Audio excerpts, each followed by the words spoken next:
Bom dia, boa tarde, boa noite aí, galerinha do sexto ano. Tudo certo com vocês? Então, na aula de hoje nós vamos começar a revisão, certo? Para a prova. E aí, passando algumas informações, vocês vão pegar essa prova dia 10, certo? O dia 10 fica numa quinta-feira, certo? Todo mundo vai pegar a prova na escola dia 10, certo? Dê uma passadinha para conseguir pegar a prova. Então, na prova de ciências, né, vocês sabem que eu sou professor de ciências, vocês vão ter que estudar o capítulo 6 e 7, certo? Quais conteúdos, quais assuntos? No capítulo 6, nós vamos começar na aula de hoje, vamos ver minerais e rochas, e no capítulo 7, células, certo? Esses são os dois capítulos que vão cair na prova. No capítulo 6, minerais e rochas, e no capítulo 7, células. Bom, vamos começar? Nessa aula, nós vamos fazer uma revisão sobre o capítulo 6, que vai começar a partir da página 88, certo? Vocês podem acompanhar comigo a leitura e durante o capítulo eu vou destacando as partes mais importantes do texto que o livro apresenta. Vamos começar? Então, como eu falei, capítulo 6, conteúdo minerais e rochas. Bom, os fósseis, eles são de grande importância para a sociedade humana e eles facilitam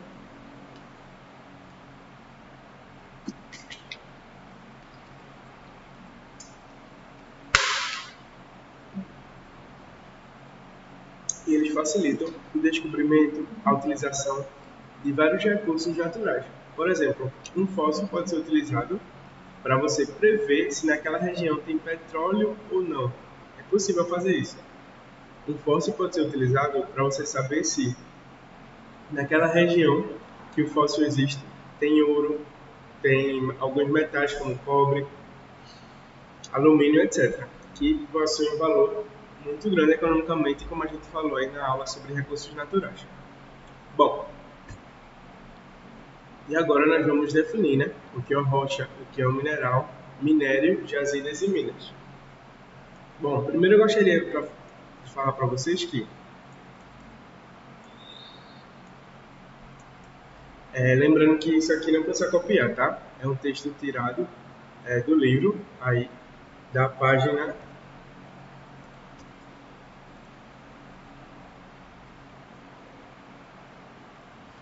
da página 88, certo? Então vocês podem acompanhar comigo aí, ó. Uma rocha nada mais é do que um agregado natural, ou seja, um conjunto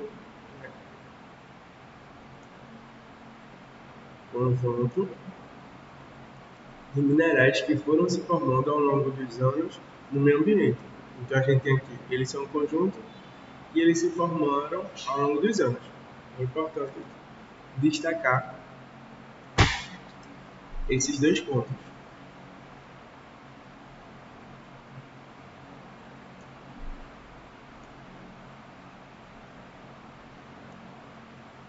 Certo?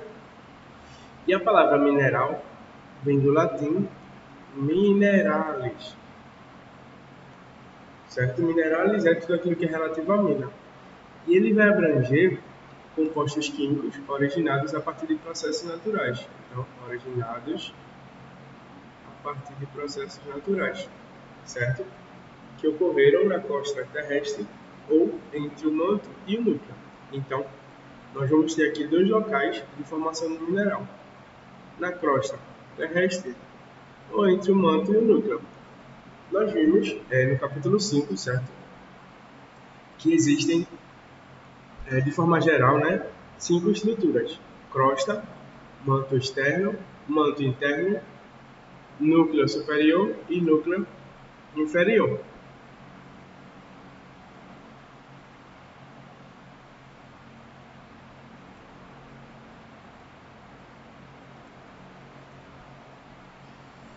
certo? Então são 5 estruturas: a crosta, o manto, que fica por cima, o manto que fica por baixo, o núcleo que fica por cima e o núcleo que fica por baixo. Mas ainda a gente pode dividir a crosta em 2 partes. A crosta continental, que é a parte da gente pisa na terra, e a crosta oceânica, que é a parte dos mares. E os minerais, eles podem se formar tanto na crosta quanto no manto.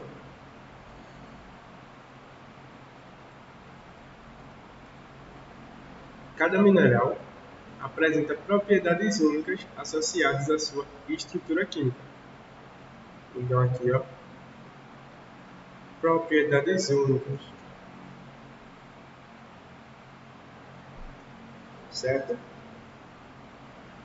Quando um mineral apresenta importância econômica, ele é denominado de minério. Termo muito importante, vou botar aqui até de outra cor. Minério. Sendo considerado um recurso natural muito importante. Os depósitos naturais e minérios são chamados de jazidas. Dentro de uma jazida podem ser instalados pontos de exploração autorizados pelo governo, que são denominados de minas, certo? Então, nesse texto aqui, nós podemos extrair que rocha está relacionada por ser um conjunto de algo, né? E que ela se forma ao longo dos anos. E ela vai ser um conjunto de quê? De agregados naturais, certo? A partir dos minerais. E o que é um mineral? Eles vão ser compostos químicos originados a partir de processos naturais, que podem ocorrer tanto na crosta terrestre quanto no manto e no núcleo. Cada mineral apresenta propriedades únicas associadas à sua estrutura química. E quando ele tem uma importância econômica, nós podemos chamá-lo de minério, certo? Os locais onde se tem muito minério são chamados de jazidas.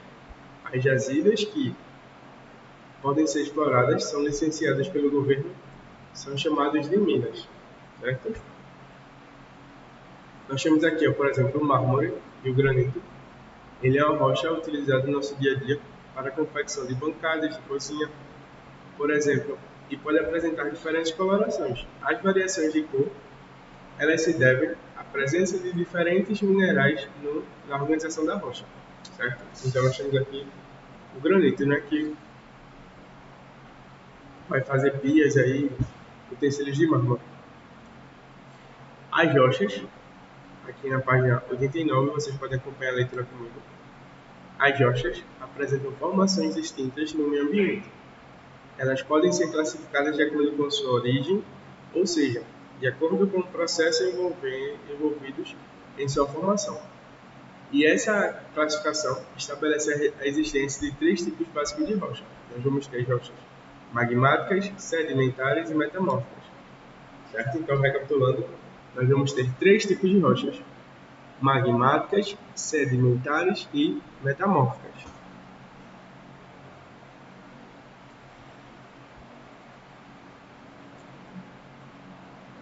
No nosso planeta, essas rochas estão constantemente sendo formadas e também transformadas.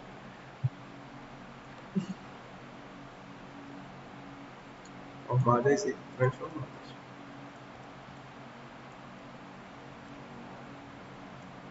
De modo que uma rocha de um tipo pode dar origem à rocha de outro tipo. Então, eu posso ter uma magmática que vai se transformar em rocha sedimentar, uma sedimentar que vai se transformar em rocha metamórfica, assim como eu posso ter uma metamórfica que vai se transformar em rocha sedimentar e uma sedimentar em magmática, assim como uma magmática em metamórfica. Então, a gente tem várias formas de transformação dos tipos de rochas, certo? E a gente vai ver agora um por um.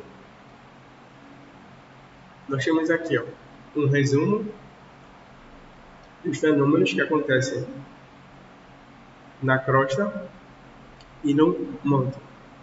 Nós temos, por exemplo, aqui a fusão e a origem de um vulcão, que vai se transformar em rocha metamórfica ou ígnea, certo? O intemperismo, que é a destruição de pouquinho em pouquinho das rochas, vai gerar sedimento e depois lixificação, que gera uma rocha sedimentar, certo? Essa rocha sedimentar pode voltar novamente a ser uma rocha ígnea ou magmática, certo? Se ela voltar aqui para a região vulcânica. Ou pode ainda se transformar em rocha metamórfica, certo? Mas a gente vai ver detalhadamente cada tipo desse. Bom, começando aí pelas rochas magmáticas ou ígneas.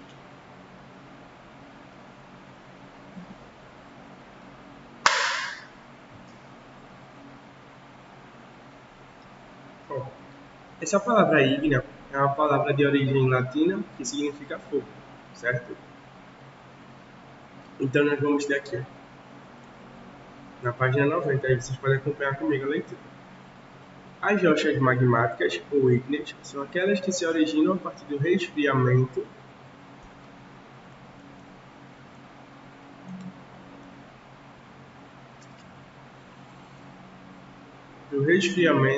e da solidificação do magma.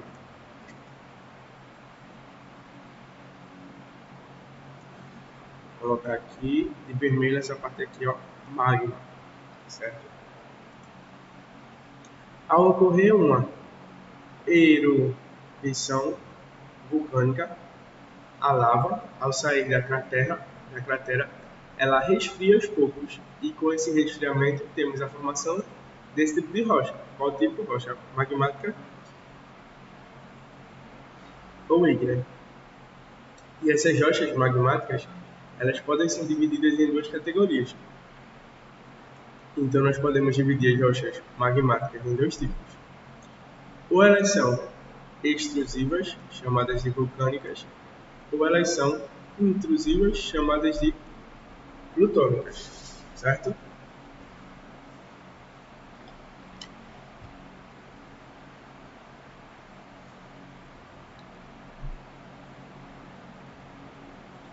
Essas rochas extrusivas ou vulcânicas, elas vão se formar a partir da lava que é liberada após a erupção vulcânica, certo? Então, na vulcânica é a lava que saiu, certo? Então nós temos aí algumas rochas como basalto, andesito, pedras pómeas, são três exemplos de rochas formadas a partir aí do magma do tipo extrusivas, ou seja, a partir que saiu da lava. Então, nesse caso, o magma ele se resfria na superfície da crosta. Esse processo ocorre rapidamente e não se formam grânulos minerais bem definidos, certo? Nós temos aqui, ó, intrusivas ou plutônicas, resfriamento lento e minerais grandes. Quais são as rochas magmáticas originadas a partir dos processos intrusivos, ou seja, de saída do magma? São três: basalto, andesito e pedras pómeas, certo? Temos aqui o segundo exemplo do tipo de rocha magmática. As rochas intrusivas ou plutônicas formam-se a partir do resfriamento que ocorre ainda no interior da Terra, certo? Então, se nas rochas extrusivas, eu vou ter a lava a partir da saída, nas intrusivas, elas vão se formando aqui no interior do vulcão. Esse resfriamento é lento, originando uma rocha de aspecto maciço com cristais minerais bem definidos. É o caso do granito e do diorito aí. Granito e diorito, rochas magmáticas intrusivas. Então nós temos aqui essa imagem que fala: a partir da solidificação do magma, origina-se lentamente na natureza as rochas intrusivas, certo?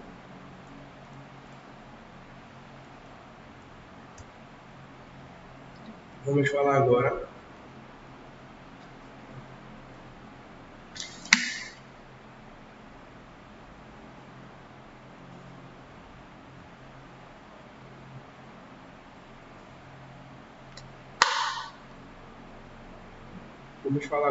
das rochas sedimentares. Bom, a principal característica desse tipo de rocha é a sua organização em camadas.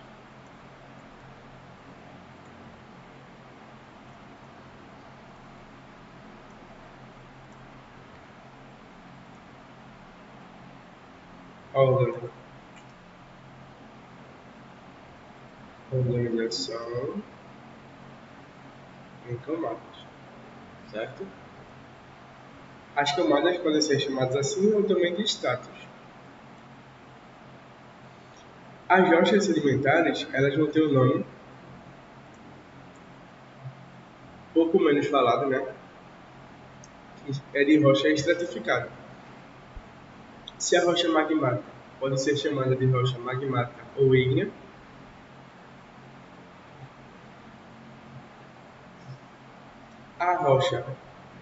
as rochas sedimentares podem ser chamadas de rochas sedimentares ou estratificadas.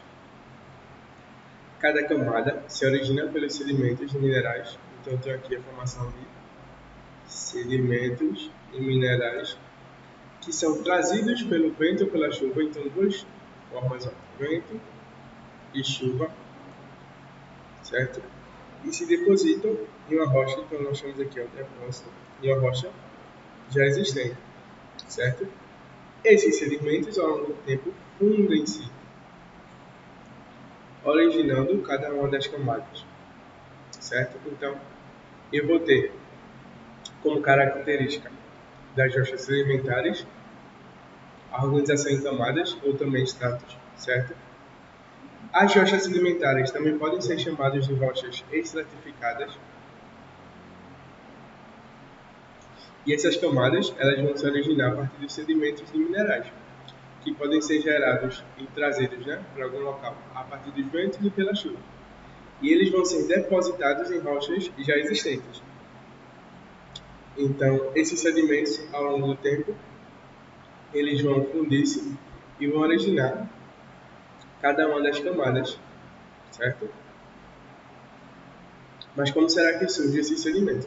Bom, cada grão desse, na sedimentação, elas são trazidas pelo vento ou pela chuva, né? Como eu já tinha falado. Vento ou pela chuva. E eles vão formar-se a partir de um processo denominado de intemperismo. E o intemperismo, o que é que vai ser? Vai ser a transformação das estruturas físicas das rochas. Então, é como se tivesse uma pequena destruição aos poucos das rochas, que podem ser ou rocha ígnea, né, que pode sofrer um intemperismo, rochas metamórficas podem sofrer intemperismo, ou até mesmo a própria rocha sedimentar pode sofrer também um intemperismo. Certo? E o processo que carrega os fragmentos de rocha, ele vai ser conhecido como erosão.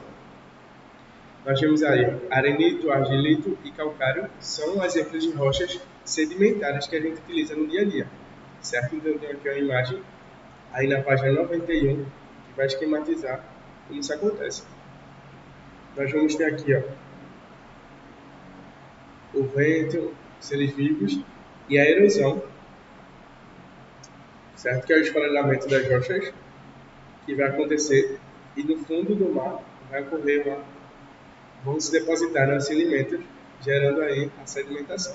Temos aqui as camadas, certo? Que podem ser chamadas de camadas ou estratos, que vão formar uma rocha sedimentar, certo? E o último tipo de rocha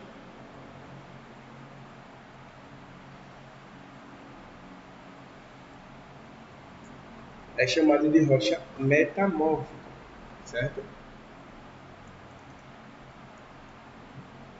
As rochas metamórficas elas vão originar-se pela transformação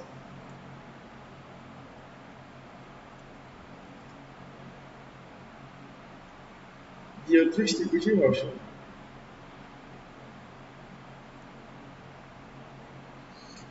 Então, a característica mais importante aqui da rocha metamórfica é a transformação, certo? Quando uma determinada rocha sofre algum tipo de modificação provocada por altas temperaturas ou pela pressão exercida no interior da Terra, nós dizemos que essa rocha está sofrendo um metamorfismo. Certo? Metamorfismo vai ser uma modificação. Então, assim, quando a rocha, ao longo do tempo, modifica-se, em seus grãos minerais apresentam uma organização diferente. Então, vai estar se formando na natureza uma rocha metamórfica, certo? Por exemplo, no Rio, nós temos o Corcovado, acredito que todo mundo conhece. Ele é um exemplo de gneiss.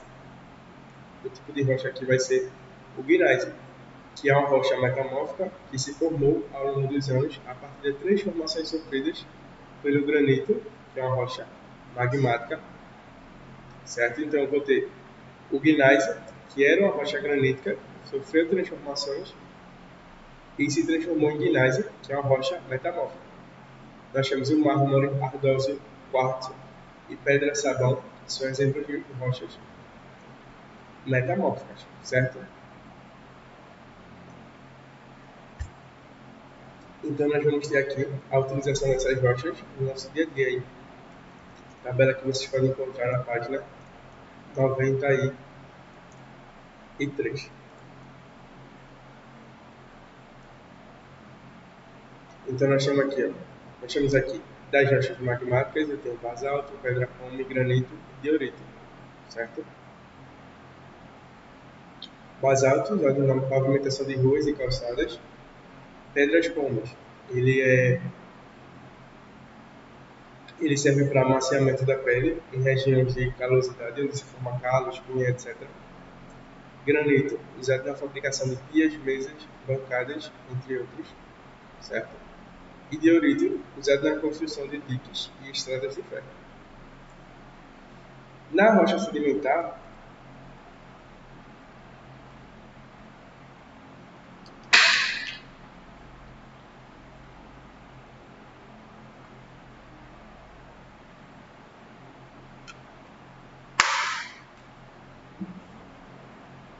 nós vamos ter o arenito, o argilito e o calcário, certo? O arenito, usado na confecção de pisos. O argilito, usado na confecção com argila de objetos artesanais, como jarros. E o calcário é usado na fabricação de cal e de cimento, certo? Que são muito utilizados aí na construção civil. Temos ainda aí a rocha metamórfica. Vamos ter o gneiss, ardósio e mármore. O mármore, usado na confecção de pisos, paredes, pias, objetos de decoração, entre outros. O ardósio, usado aí na fabricação de pisos e telhados. E o gneiss é usado como produção de brita para a construção civil. Também serve na pavimentação de calçadas e uso ornamental, né? Que são objetos de decoração. Então, só dando aqui uma recapitulada, nós vamos ter três tipos de rochas que podem ser classificadas de acordo com a sua origem: magmáticas, sedimentares e metamórficas. Magmáticas, eu tenho basalto, pedra-pome, granito, diorito, que é originado a partir do magma. Pode ser de dois tipos: intrusiva ou extrusiva. Extrusiva, quando é formada na parte de fora do vulcão, e intrusiva na parte de dentro do vulcão. Rocha sedimentar feita a partir da sedimentação dos materiais que sofrem intemperismo. Rocha metamórfica feita a partir da transformação, certo? Então, voltar lá para o começo. A aula de hoje era isso. tivemos a primeira revisão para a prova, que vão cair, né, como eu já falei, os capítulos 6 e 7. Capítulo 6, referente a minerais e rochas, e o 7, referente às células, certo? Na aula de hoje, nós começamos a revisão sobre o capítulo 6, né, a partir da página 88. Obrigado, gente, e até a próxima.